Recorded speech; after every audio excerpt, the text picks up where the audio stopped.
souhaitez identifier un insecte que vous avez trouvé au silo? C'est aussi simple qu'un jeu célèbre.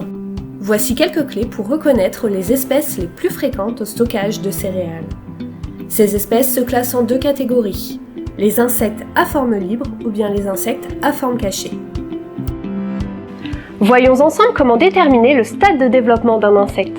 Est-ce un stade larvaire ou bien un stade adulte? Une larve se reconnaît facilement par la succession de segments similaires en forme d'anneau. Les pattes et les antennes sont peu discernables à l'œil nu. A l'inverse, le corps d'un adulte se compose de trois parties bien distinctes. La tête sur laquelle on retrouve les antennes et les yeux, le thorax sur lequel sont fixées les trois paires de pattes et les deux paires d'ailes, et enfin l'abdomen qui abrite divers organes. Ensuite, chaque espèce a un déplacement assez caractéristique. À force d'observation, vous reconnaîtrez aisément une démarche très rapide, une démarche plus saccadée, ou encore la difficulté de certaines espèces pour se remettre sur leurs pattes. Bien que les principaux ravageurs du stockage mesurent seulement quelques millimètres, la taille est aussi un critère d'une grande aide pour réussir son identification. Venons-en à la couleur. En effet, ces insectes sont souvent sombres uniformément, marron à brun, et les couleurs ne sont pas faciles à distinguer à l'œil nu. Néanmoins, pour les papillons, teignes ou mites, des motifs et couleurs sont discernables sur leurs ailes membraneuses. Cela permet alors de distinguer les espèces. Bien sûr, toutes ces observations seront plus faciles avec une loupe, avec un grossissement x4 dans l'idéal, ou bien avec un objectif macro à adapter sur votre smartphone. Regardons ensemble les principales espèces du silo, à la loupe cette fois-ci.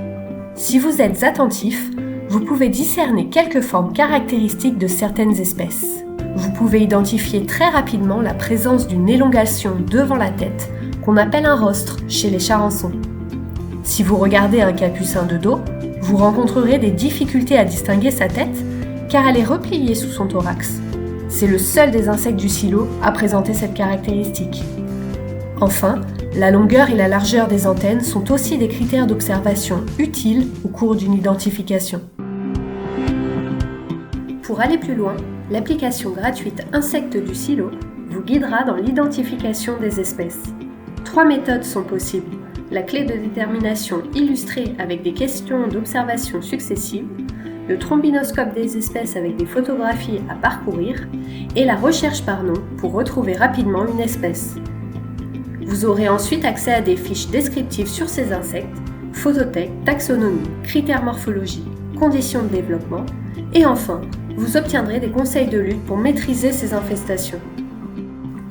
Flashez dès à présent ce QR code avec votre smartphone pour y accéder.